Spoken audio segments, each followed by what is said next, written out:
We're breaking out the garden journal, gonna take a look at some blossoms and herbs, and let's see what else we can get into in this late spring vlog.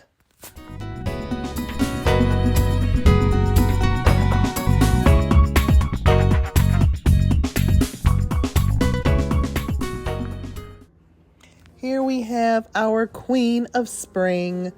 This is one of my favorite fairy dolls, and she's just so representative of spring with all her blossoms, the dragonfly, her tulle skirt, and those beautiful wings.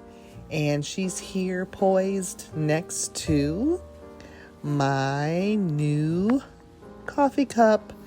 This was a gift from me to me, and I just thought the design was beautiful. It has this lovely matte finish, and it has these metallic accents on the mushrooms. It is really beautiful. And I decided that the tea of the day was going to be a Lady Grey, which is an Earl Grey, but it has added citrus to it, even more citrus than the bergamot that is in a regular Earl Grey tea. So we're just going to throw our little tea bag in here and get that to steeping for a little while.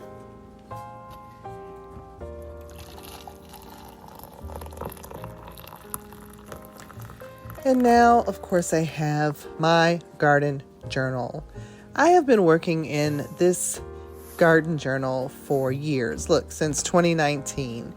And I just use it to capture my thoughts, ideas, clippings, cuttings, hopes, and dreams as it relates to my garden and herbalism and anything I feel like putting in there, really. And today, I'm kind of focused on lilacs. Lilacs are one of my favorite flowers. And I just don't know why I have not planted many bushes here at my home. So I'm trying to change that by doing my research on when to plant them. I do have a few that are growing, and I learned that they needed to be pruned. I didn't know. Let's go on outside and see what's blooming. This is my front yard that last year I put down this weed cover to keep the weeds from growing. Well, as you can see, it did not keep things from growing. But what I am happy about is that it looks like what did grow is an abundance of Dame's rocket.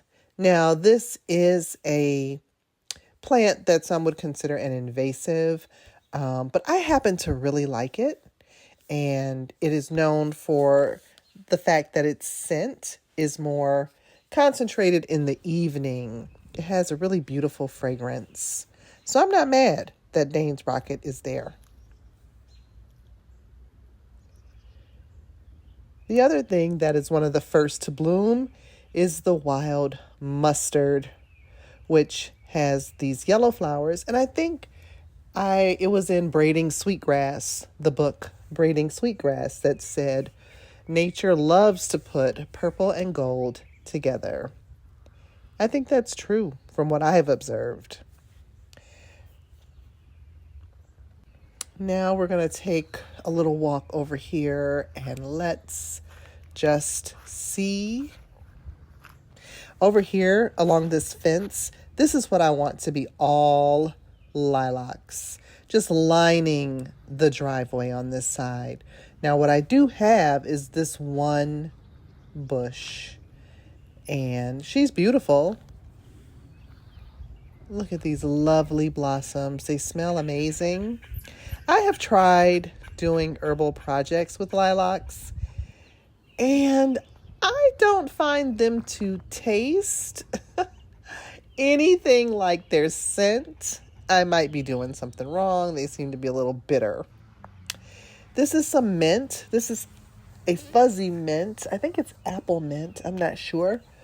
That's growing in my front yard. So I decided to gather some of that as well. It was ready to be picked, and I'm going to be cutting the grass soon. So it needed to come on up out of there.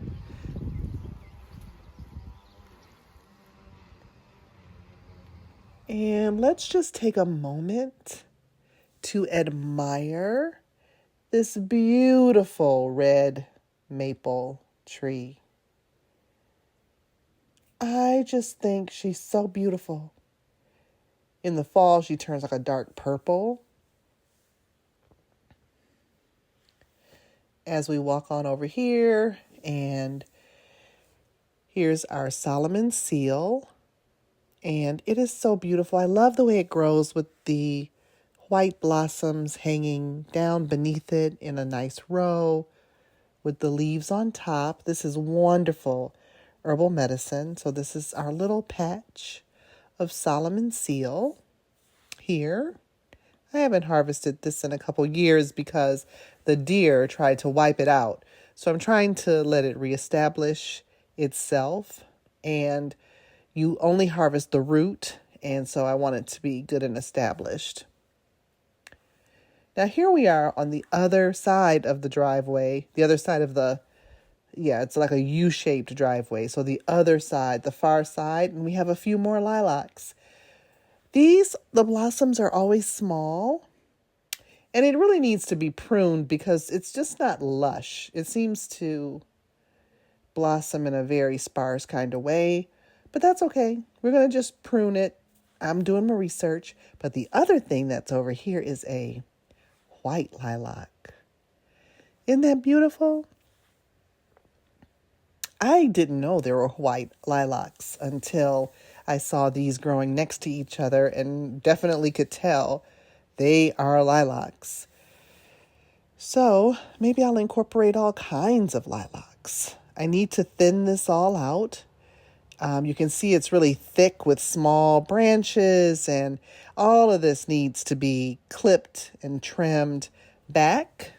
You trim it right after it's bloomed. So I'm going to be getting ready to do that trimming soon. Probably get rid of some of these honeysuckles too. I just want it to be all lilacs.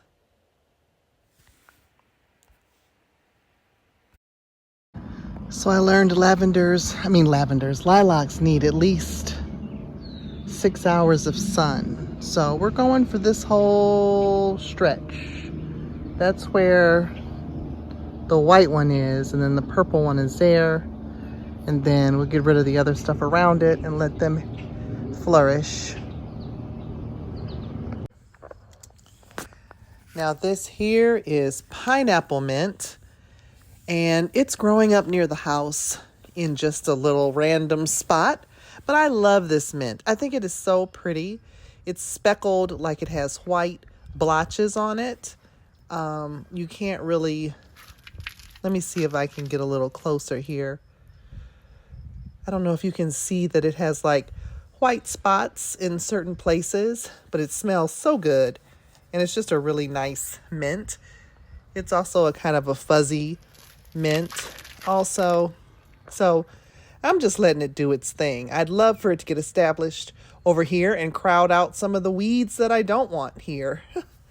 So we're going to harvest a little bit of the pineapple mint as well, since we are picking a few things today. Now this here are the alliums. And I am really excited because it looks like they are spreading. These are so beautiful to me. I really love these flowers. I saw them and I planted a few bulbs and I was hoping they'd come back. And you know what? Look, they are. Look, there's one right there. And there's some over there. So I'm hoping every year I'll get more and more and more. I'm really going to work on this purple garden. So now we're back in the house and we have our mint that we foraged, that we harvested. And I think I'm going to put it in the dehydrator. So this will be great to have on hand throughout the winter or later in the summer.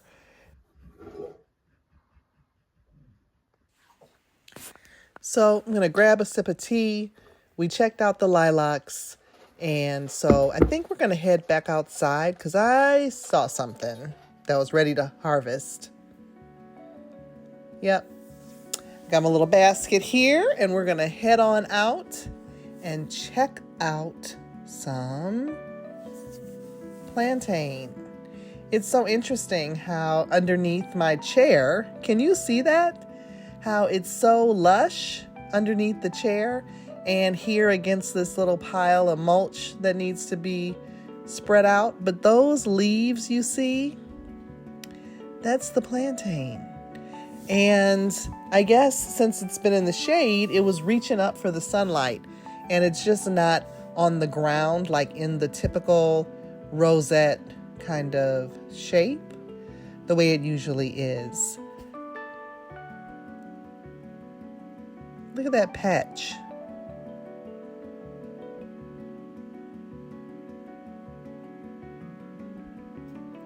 So that's looking pretty good. So I think we're going to harvest, take our time and harvest some plantain. It is such a humble powerhouse of an herb. It is one of the herbs that I think if you're interested in learning herbalism, it is one that I would start with because there's so much medicine that can be made from it. You can use it as a tincture. You can use it as make it into an oil and then turn that into a salve. You can drink it as a tea. You could add the leaves to smoothies. It really is an herb that has so many good benefits that just knowing this particular herb is going to empower you around making your own medicine. It's just an amazing herb. So think about getting to know plantain. And we're going to do some more on this over in the Patreon group because I could see this being something we spend a lot of time on and practice just making all types of wonderful medicine and getting to know this herb. It's easy to identify because it has these very obvious vertical ribs to it. A lot of plants, their leaf structure is not all one way like this. So it does grow close to the ground. There is a narrow leaf version, which is this. There's a broad leaf plantain, which is shaped a little more round of a leaf. But they can be used interchangeably. So look at this abundance right here. So now that we have our plantain all washed, and I first soaked it in water and then put it in the colander to strain a bit to let the water drip off, rinsed it really good, and we're gonna load our dehydrator so that we can dry all of this awesome plantain, and it'll be ready for us to use in a variety of ways. For tincture, I could tincture this fresh. I already have plantain tincture, I think. So I think I'm just gonna dry this for now because I'm really in the mood to dehydrate things.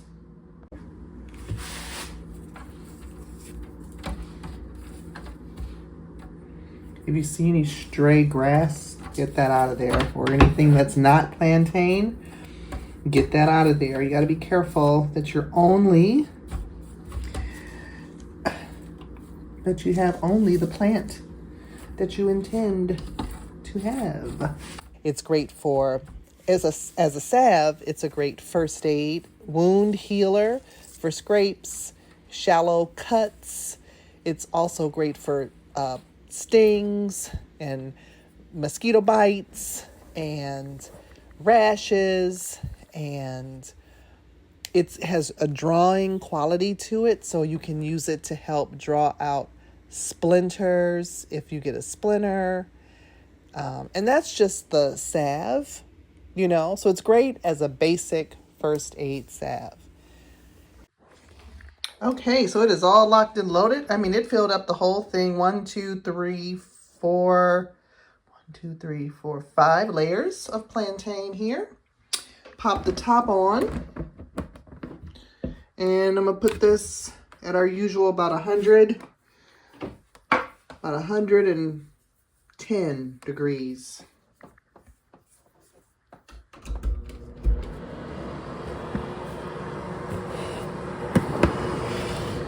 Oops.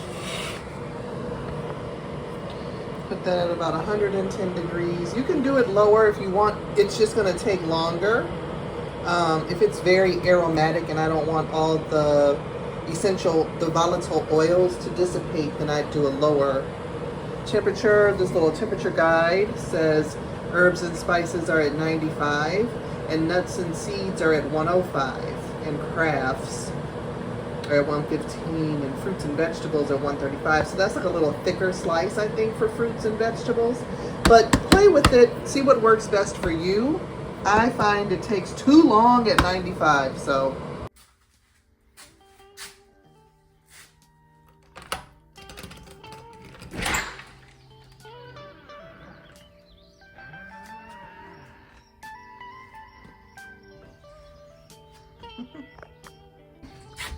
And then I just had to show you a few weeks later, look. This has been the happiest gift from nature for me this year. Now, like I said, some may call them weeds, but I absolutely love that half of my front yard is covered in these purple flowers like this. I think it's just so beautiful. And then here's the walkway.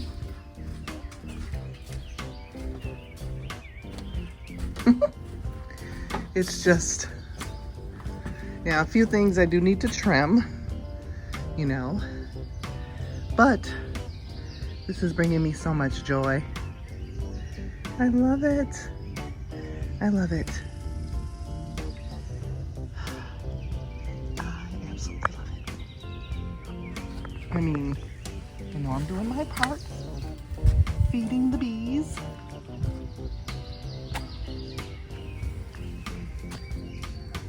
Yep, it's my whole front yard.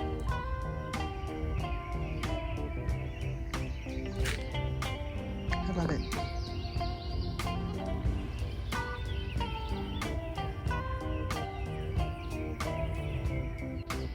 My alliums are at the end of their bloom, but they are starting to spread, and that has me really happy as well.